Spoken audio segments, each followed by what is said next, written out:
Nagtayo ang Pilipinas ng 6 na unang bapor na pandigma, at 2 napakapanganib na large destroyer.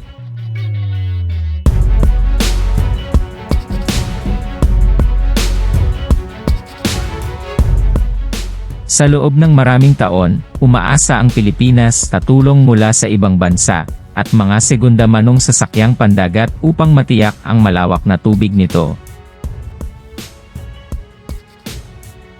Gayunpaman, ang tumitinding geopolitical na tensyon, at mga alitan sa teritoryo sa South China Sea, ay nagbigay diin sa pangangailangan para sa isang mabigat, self-sufficient navy. Ang ambisyosong proyekto ng gobyerno na magtayo ng 6 na advanced na barkong pandigma, at 2 makapangyarihang Hunter-class frigate na malalaking destroyer na idinisenyo para sa nakamamatay na katumpakan, ay hindi lamang tungkol sa pagtatanggol kundi tungkol din sa pambansang pagmamalaki, at pagsulong ng teknolohiya. Si Admiral Renato Santos, isang batikang opisyal na may pananaw ng isang matatag na hukbong dagat ng Pilipinas, ang nanguna sa inisyatiba. Habang umaakyat siya sa podium, na sinasalamin ng araw ang kanyang mga medalya, sinuri niya ang karamihan ng tao na may pakiramdam ng tagumpay. Ngayon, pinasinayaan natin ang isang bagong kabanata sa kasaysayan ng ating bansa. Simula niya, puno ng pananalig ang kanyang boses. Ang mga sasakyang ito ay sumasagisag sa aming hindi natitinag na pangako sa pangangalaga sa aming soberanya, pagprotekta sa aming mga interes sa dagat, at pagtiyak sa kaligtasan ng aming mga tao.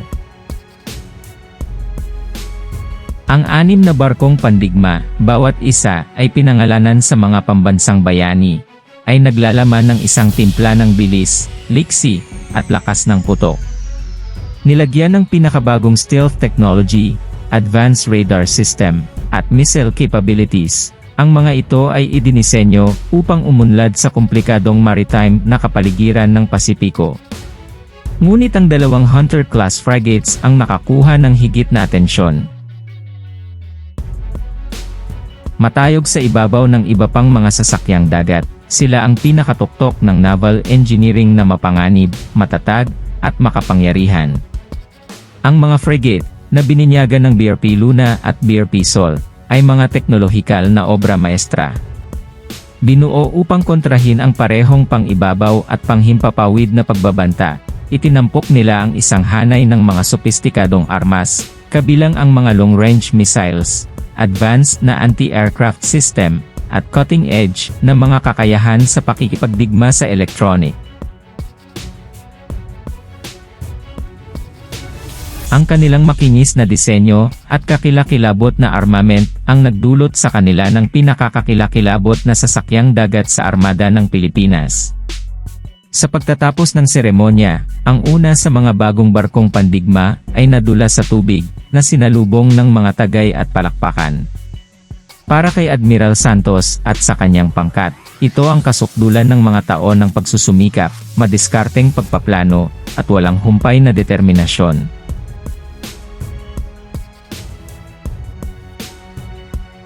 Ngunit para sa mga mamamayan ng Pilipinas, ito ay higit pa sa isang tanglaw ng pag-asa, at isang pangako ng isang ligtas na kinabukasan. Sa mga sumunod na linggo, ang bagong fleet ay sumailalim sa mahigpit na pagsubok sa dagat, na nagpapakita ng kanilang mga kakayahan sa isang serye ng mga mahirap na pagsasanay. Ang mga mandaragat, na marami sa kanila, ay hindi pa nagsilbi sa gayong mga advanced na sasakyang dagat, ay mabilis na umangkop sa kanilang mga bagong tungkulin. Ang mga sesyon ng pagsasanay ay matindi, ngunit puno ng pakiramdam ng layunin at pagmamalaki. Mapanghamon, pag-amin ni Teniente Carlos Reyes, isang batang opisyal na sakay ng BRP Rizal. Ngunit ang pagiging bahagi ng isang bagay na napakalaki, ay ginagawang kapaki-pakinabang ang bawat sandali. Napansin ng internasyonal na komunidad. Ang mga kalapit na bansa, at pandaigdigang kapangyarihan, ay parehong naobserbahan ang pagtatayo ng hukbong dagat ng Pilipinas na may halong paggalang at pag-iingat.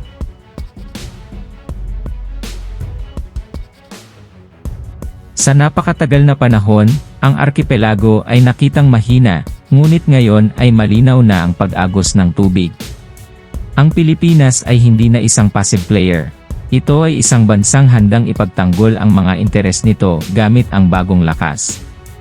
Isang gabi, habang nagpapatrolya ang BRP Luna sa katubigan malapit sa pinagtatalunang Spratly Islands, nakatanggap si Admiral Santos ng mensahe mula sa tulay. "Sir, may nakita kaming hindi kilalang sasakyang dagat sa radar," iniulat ni Ensign Valdez.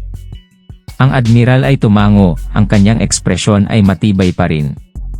"Maintain course and keep a close watch," utos niya. Ang mga tripulante ay nagsimulang kumilos, ang kanilang pagsasanay ay nagsimula ng walang putol. Damang-dama ang tensyon, ngunit sa lalong madaling panahon ay naging maliwanag na ang barko ay isang komersyal na barko na naligaw ng landas. Ang insidente, bagamat hindi maganda, ay nagsilbing isang matinding paalala ng mga hamon at responsibilidad na kasama ng kanilang bagong nahanap na kapangyarihan.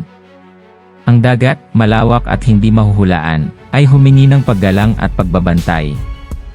Sa paglipas ng mga buwan, ang bagong fleet ay naging mahalagang bahagi ng hukbong dagat ng Pilipinas, na nakikilahok sa magkasanib na pagsasanay sa mga kaalyado at nagsasagawa ng mga humanitarian mission sa rehiyon. Ang mga barkong Pandigma at Hunter-class frigate ay hindi lamang nagpahusay sa mga kakayahan sa pagtatanggol ng bansa, ngunit pinalalakas din ang diwa ng pagkakaisa at katatagan. Ang kwento ng muling pagsilang ng dagat ng Pilipinas ay isa sa determinasyon, pagbabago, at pambansang pagmamalaki.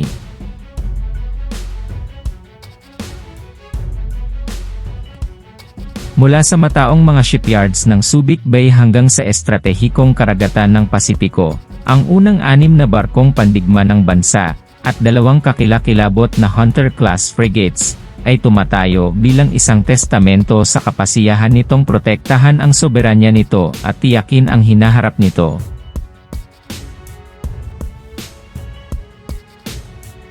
Sa harap ng mga hamon at kawalan ng katiyakan, ang Pilipinas ay nagtakda ng landas tungo sa lakas at pag-asa sa sarili, na naghahayag ng bagong bukang liwayway sa kasaysayan ng karagatan nito.